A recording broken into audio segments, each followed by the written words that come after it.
ये हमारे डायरेक्टर हैं और राइटर भी हैं, तो जगत जी बताएंगे बहुत अच्छे से।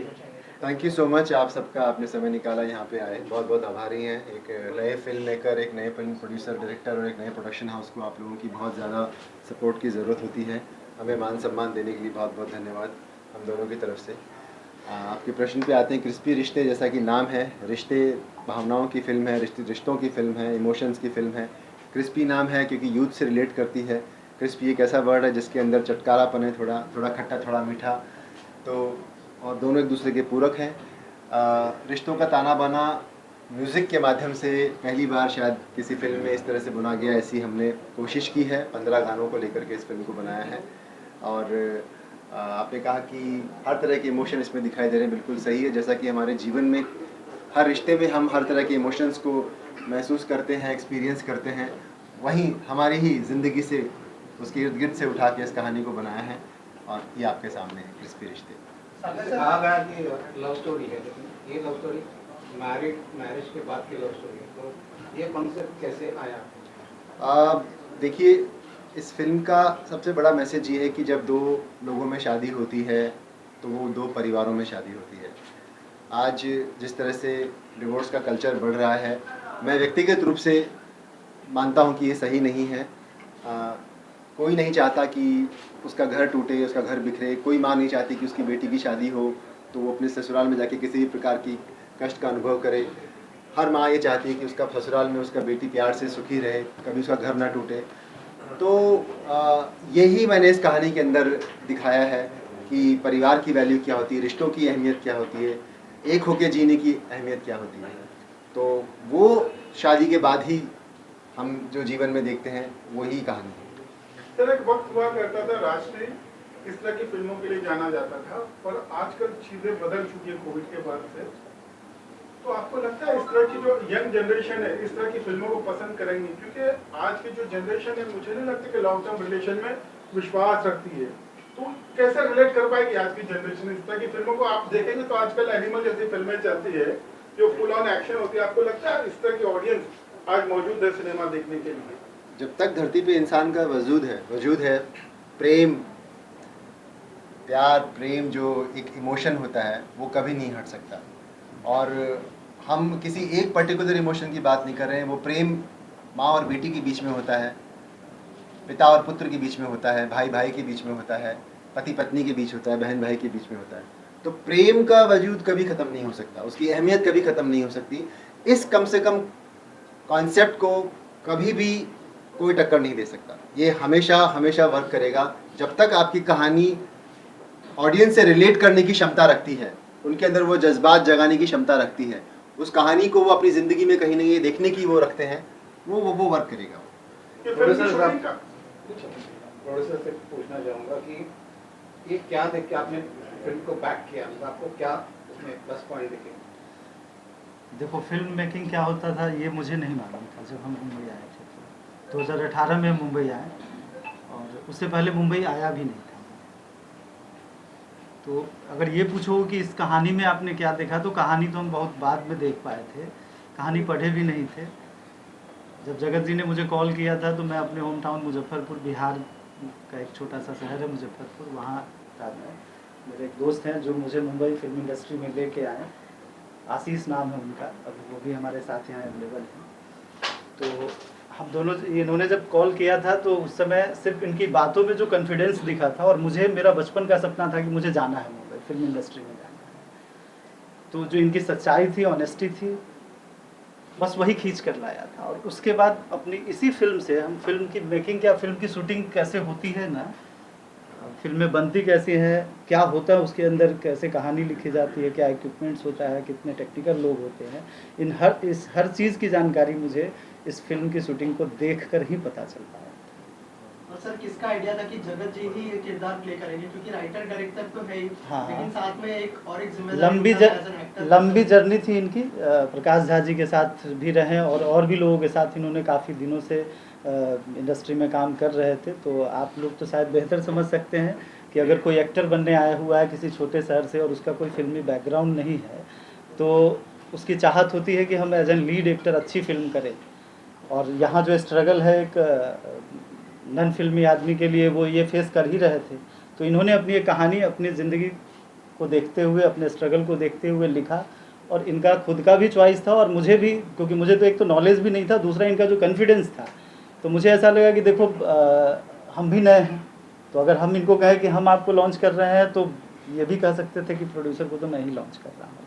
तो हमारा बस इनके ऊपर जो भरोसा था ना, और हम नए तो नए के साथ ही चलना मुझे अच्छा लगा। और दूसरी बात, मैं एज एन एक्टर काफ़ी सालों से काम कर रहा था, और मेरा मानना ये है कि ये क्रिएटिव पर्सन के ऊपर जो अपन टैग लगा देते हैं कि नहीं ये राइटर है, ये डायरेक्टर है, ये एक्टर है, मुझे लगता है कि ये सब एक दूसरे के रूपक हैं, एक दूसरे के साथ हैंड इन ग्लव से लोग काम करते हैं। और मेरे लिए बहुत लंबे समय से एज एन एक्टर के साथ साथ में मैं जो फिल्में मैंने की है उसमें मैं हमेशा एक रुचि रखता था कि मेरे शॉट्स के बाद में हमेशा डायरेक्शन डिपार्टमेंट के इर्द गिर्द में रहता था, कैमरा डिपार्टमेंट के इर्द गिर्द रहता था। तो वो जो टेक्निकलिटीज़ है वो मैं लगातार सीखता चला जा रहा था। पर जैसा कि इन्होंने कहा कि मेरा जो सपना था वो मुझे पूरा होता नहीं दिखाई दे रहा था, तो मैंने अपनी खुद की कहानी लिखी। एक शॉर्ट फिल्म बनाने का पहले सोचा, उसमें एक गाना ऐड किया तो वो थोड़ी और बढ़ गई, 2 गाने आए तो और बढ़ गई। सागर जी मिल गए, सागर जी मेरे साथ थे, इनका पूरा कॉन्फिडेंस, इनका भरोसा इस प्रोजेक्ट में था, मुझ में था, और हम दोनों ने इसको एक्चुअल में प्रॉपर एक फीचर फिल्म के रूप में इसको डेवलप किया।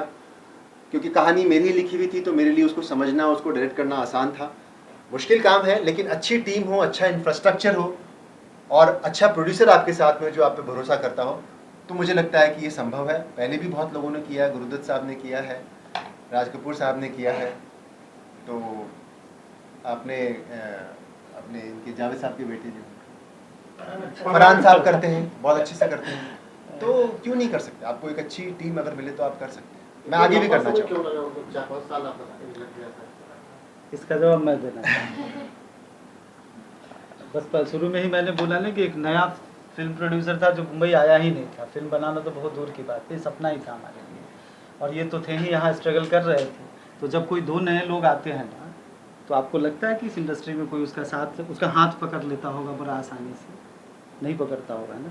तो बस वो इसलिए लंबा समय लगा कि हम अपने आप को उस लेवल पे ला रहे, तो उस तरीके से हम अपने कंटेंट के ऊपर काम करते। क्योंकि जब हम लोग फिल्म बनाने का, जब हम आए थे मुंबई, गाना हमारा बन रहा था, सिंगर हमारी 15 गाने हैं और सारे बॉलीवुड के बहुत ही अच्छे सिंगर ने आवाज़ दिया है हमारी फिल्म के अंदर। श्रेया घोषाल जी, जुबिन नौटियाल, मोहित चौहान, पवन के हमको तो याद आ गया, इतनी बार बोल चुका हूँ मैं। ठीक है, तो एक्टर के लिए भी हम लोग स्ट्रगल कर रहे थे। आपको नहीं लगता सर 15 गाने बहुत ज़्यादा नहीं? आप कल आजकल की जो फिल्में हैं उसमें बहुत कम गाने होते हैं, पर आजकल की फिल्मों में ज़्यादा गाने हुआ करते थे, जैसे हम आपके हैं कौन वगैरह में 8-9 गाने भी सब बहुत लगा। देखिए, ये एक इमोशन प्रधान फिल्म है, भावना प्रधान फिल्म है, और इमोशन को स्क्रीन पे जब हम प्रोजेक्ट करते हैं तो या तो आपके पास में फेसेस हों शाहरुख खान साहब का फेस हो, माधुरी जी का फेस हो, जो आपके स्क्रीन से ऑडियंस के साथ में वो बाइंड कर सके, वो ग्रेविटी क्रिएट कर सके। अगर वो नहीं हो, जैसे कि नए प्रोड्यूसर डायरेक्टर को वो नहीं मिल सकता है, तो एक और चीज़ है, वो है म्यूज़िक। आप रेडियो पे गाना सुन करके भी उससे कनेक्ट हो जाते हैं, अपनी ज़िंदगी की अपनी यादों से उससे रिलेट करने लगते हैं। मैंने म्यूज़िक को वो माध्यम बनाया जिससे मैं अपनी कहानी की जो भावनाएं हैं, जो इमोशन है, वो लोगों तक पहुंचा सकूं, उनके साथ वो बाइंड कर सकूं, वो ग्रेविटी क्रिएट कर सकूं। ये जो गाने हैं इस कहानी के अंदर इस तरह से फिट किए गए हैं कि ये अपने आप में गाने नहीं, ये डायलॉग्स हैं।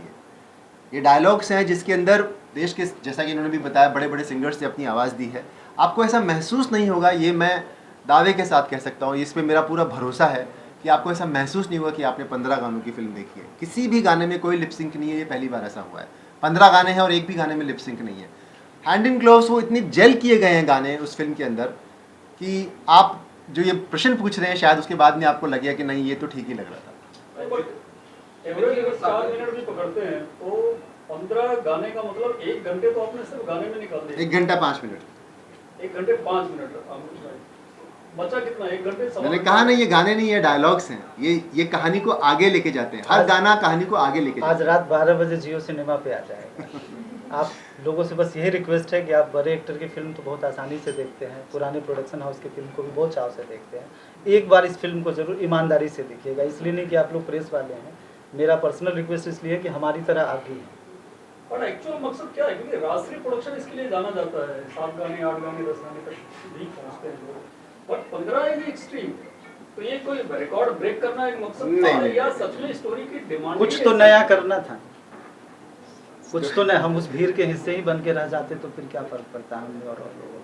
चलिए, अभी तो रिलीज होने को है तो देखेंगे तो बस देखिए, एक यूनिक एक्सपीरियंस होगा जरूर, और Please. शेयर भी करिएगा, बहुत जरूरी है हम लोगों के लिए आपका साथ सपोर्ट।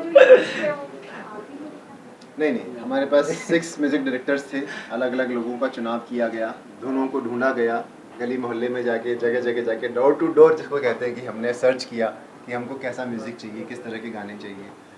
और लिरिसिस्ट भी इसमें 4-5 लिरिसिस्ट हैं इसमें। एक आध गाने मैंने भी लिखे हैं, बाकी अजय गर्ग हैं, राजेश मंथन है, अमिताभ रंजन है, और भी लोग हैं। जगत जी, सागर जी, आप लोगों से सवाल ये है कि आपने गुरुदत्त साहब का नाम लिया, उनकी फिल्में भी प्यासा, साहिब गुलाम, वो भी कुछ इसी तरह की कुछ कहानियों, जैसे आपकी कहानियाँ पेश कर, तो ऐसी की कुछ स्टोरी के साथ बुनी हुई लगी, तो क्या आपकी भी कहानी उससे इंस्पायर्ड है? उस तरह की थोड़ा बहुत एलिमेंट है इस फिल्म में? अगर मैं आपको कहना चाहूँ, देखिए, मैं हमेशा से यश चोपड़ा जी, गुरुदत्त साहब, चेतन आनंद और राज कपूर, इनको बहुत ज़्यादा मैंने फॉलो किया, उनको बहुत ज़्यादा मैंने हॉलीवुड उतना नहीं देखा जितना मैंने अपने हिंदी फिल्म मेकर्स को देखा है। और ये मैं बिल्कुल कहता हूँ कि मेरी इंस्पिरेशन जो है वो इन्हीं से आई है, यश जी से स्पेशली आई है।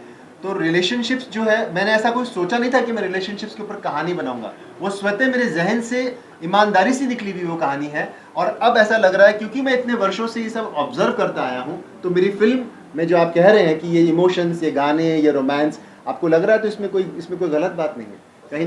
सेकेंड हाफ जो है आपके ट्रेलर का, स्पेशली का लास्ट एंडिंग काफ़ी अच्छे से मोंटेजेस काफ़ी बढ़िया है, और बहुत ही कम देखने को मिलता है कि हीरोइन हीरो को थप्पड़ मारते हुए ऐसा कुछ है, पति उत्पीड़न है, ऐसा कुछ नहीं, रियलिस्टिक चीज़ है। देखिए, रियलिस्टिक चीज़ है, वो पत्नी है कि वो गर्लफ्रेंड है, वो तो आप फिल्म देखने के बाद पता कीजिए, पता लग जाएगा आपको। लेकिन रियलिस्टिक है, जहाँ बहुत प्यार होता है वहाँ पे तकलीफ भी होती है जब दिल टूटता है। तो वो उत्पीड़न नहीं है, वो शायद अपने दर्द का बयान किया जा रहा है। तो बहुत प्यार होता है तो बहुत गुस्सा भी आता है, और अगर आप प्यार झेल सकते हैं तो आपको गुस्सा भी झेलना पड़ता है। स्टोरी रियल लाइफ पे बेस्ड है या किसी इंस्पायर्ड? ये मैं कहूँगा कि नहीं है तो ये झूठ होगा, क्योंकि कोई भी फिल्म मेकर, राइटर, पहली जो फिल्म उसकी कम से कम होती है वो उसकी ज़िंदगी के अनुभवों से निकली हुई होती है। मतलब कहीं ना कहीं आप अपने अनुभवों को शेयर करना चाह रहे हैं? नहीं, मैं चाह नहीं रहा हूँ, ऐसा हो जाता है। ईमानदारी से अगर किया गया काम है तो वो अपने आप निकलता ही निकलता है, मैं इसको डिनाई नहीं कर सकता। ओटीटी पर रिलीज होने के लिए मतलब क्या खास बात है? इसका जवाब सागर जी दें। हाँ, ये बहुत सही सवाल आपने किया है। जब हम फिल्म बनाने आए थे तो एक्टर नहीं मिल रहा था, जिसके पास जाते थे उनको यही डाउट होता था कि पता नहीं ये बना पाएगा या नहीं बना। दिखने में भी उतने हैंडसम थे नहीं हम, जो कोई मान जाता है हमारे पास। तो ओटीटी पर लेकर इसलिए गए हैं सर कि जो फिल्म हमारी बनी है ना, वो कम से कम लोगों देख तो सके, क्योंकि सिनेमा हॉल में अगर हम रिलीज़ करते तो कोई नोन एक्टर नहीं था हमारे पास। हो सकता था 1 दिन के लिए लगे, 2 दिन के लिए लगता, और फिर हम कहाँ लेके घूमते उसको दिखाने के। तो इस फिल्म को बनाने का मकसद ये नहीं था कि हम बहुत पैसा कमा लें। इस फिल्म को बनाने का मकसद सिर्फ ये था कि फिल्म इंडस्ट्री में एक नन फिल्मी आदमी आकर भी काम कर सकता है और अपनी पहचान बना सकता है। उसी मकसद से हम आए हुए थे, इसलिए OTT पे रखे कि आज नहीं 5 साल बाद भी कभी आप फुर्सत में होंगे तो देख तो लेंगे ना। हो सकता है सिनेमा हॉल में हमारी फिल्म 3 दिन के लिए लगेगी और आपके पास वक्त नहीं होगा तो कैसे देखें। और देखिए बहुत खुशकिस्मत है कि देश के सबसे बड़े सब्सक्राइबर बेस्ड OTT ने हमारी फिल्म को अपने आज जगह दी है। हम लोग बहुत आभारी हैं जियो सिनेमा का। आई थिंक जो हुआ वो अच्छा ही हुआ, अच्छा ही हो रहा है। म्यूजिक के लिए कोई खास मैसेजेस जी सॉरी, के लिए कोई खास मैसेजेस बिल्कुल। अपने घर को कैसे एक लड़की शादी के बाद में किसी भी हालत में टूटने नहीं देती, वही हमने इस फिल्म में दिखाया कि संगठन में ही शक्ति है, एकता में ही प्रेम है, उसको टूटने नहीं देना। हमारी जो कल्चर, हमारी वैल्यूज़ हैं, हमारे भारतीय संस्कृति की, वो इस फिल्म में दिखाई देगी। हर औरत इस फिल्म की जो एक्ट्रेस है अंजलि, उसमें अपनी बेटी को देखेगी। हर अंजलि इस फिल्म के जो एक्टर हैं करण, उसमें अपने पति को देखेंगे। हर करण इस फिल्म की जो हीरोइन अंजलि, उसमें अपनी पत्नी को देखे। तो ये रिलेशनशिप्स जो है वो रिलेट करेंगे, ना सिर्फ औरतें बल्कि हर वो व्यक्ति जो देख रहा है। आप एक पिता हैं, आपकी बेटी होगी, ससुराल में होगी, आप उस चीज़ से रिलेट कर पाएंगे। जी, आजकल से जो बढ़ते हुए डाइवोर्स से क्या उस पर भी कहीं ना कहीं चोट पहुंचाएगी या एक अच्छा मैसेज देगी? चोट तो किसी को नहीं पहुंचा सकते क्योंकि ये एक बहुत ही व्यक्तिगत मामला है, बट मैसेज अपनी बात को रख सकते हैं। मैंने कहा है व्यक्तिगत रूप से मैं ये समझता हूँ कि डिवोर्स जो होते हैं वो बड़े दुखदायी होते हैं। किसी को भी डिवोर्स लेकर के ऐसा नहीं कोई शादी सोच के करता कि मैं डिवोर्स लूँगा, वो बड़ा तकलीफ वाला एक हिस्सा होता है जीवन का, जो जिस पे भी बीतती वो जानते हैं। मुझे लगता है कि इस तकलीफ को मैंने इस फिल्म के जरिए बयां किया है और मैंने वकालत की है इस बात की कि हाँ, संगठन में ही शक्ति है, प्रेम और साथ जो है उससे अच्छा कुछ और हो नहीं सकता। सर, ये नाम का आइडिया आपको कहाँ से आया?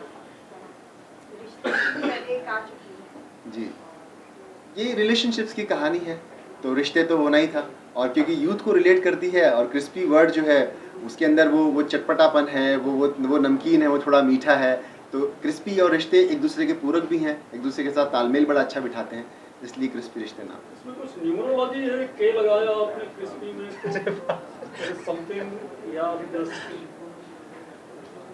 हाँ जी सागर, बताइए। हाँ, थोड़ा बहुत मानते हैं हम इन सब चीज़ों को, तो न्यूमरोलॉजी न्यूमरोलॉजी को मानते हैं, तो इस वजह से के लगाया। मैंने ये सजेस्ट किया था इनको, सी था, मैं तो सी लेके चला था, चल रहे थे, बट हमने के लगाया उसमें। क्योंकि एकता जी भी एक जमाने में के ही फॉलो हो रहे थे। हाँ, बट हमने तो बस दिल्ली हम गए हुए थे और मेरे कोई फ्रेंड थे, चिंतक ने कहा कि भाई के कर लो, तो फिर उन्होंने पता नहीं, उनको शायद जानकारी, उनको कुछ समय ये था कि जो बताते थे लोग कि ये करो इससे अच्छा हो जाएगा, तो बस करते चले गए। अच्छा, एक दूसरा इंटरेस्टिंग क्वेश्चन है कि फिल्म मेकिंग अब तो आपकी रिलीज हो रही है और मेकिंग भी आपने कर ली है, मेकिंग में या रिलीजिंग में सबसे टफ आपको अभी तक क्या लगा? फिल्म बना लेना या उसको रिलीज करना? रिलीज करना सबसे टफ था। देखिए ये सवाल किससे किया जा रहा है डिपेंड करता है। अगर आप प्रोड्यूसर से करेंगे हाँ, तो वो कहेंगे कि रिलीज करना है, लेकिन आप डायरेक्टर को कहेंगे तो वो कहेगा नहीं भाई मेकिंग अच्छी होनी चाहिए, मेकिंग बड़ी मुश्किल होती है, मेकिंग बहुत सावधानी से करनी पड़ती है। मुश्किल है, लेकिन वो मुश्किल को पार किया जा सकता है। रिलीज एक ऐसा सब्जेक्ट है ना जो अपने आप में अजीब सा उलझन है वहाँ पर, क्योंकि मेकिंग में आप पूरा पैसा लगाते हैं और उस पैसे का रिकवरी होना बहुत ज़रूरी है। अगर ये OTT का ऑप्शन नहीं आया होता जी, तो आप रिलीजिंग या इंडियन सिनेमा को कहाँ देखते हैं फिर छोटे प्रोड्यूसर के लिए?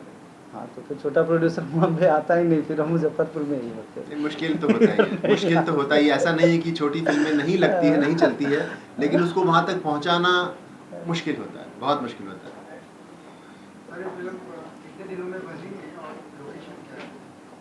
एक्चुअल में 54 डेज की शूटिंग है। लोकेशन जयपुर है, कर्नाटका है, मुंबई है।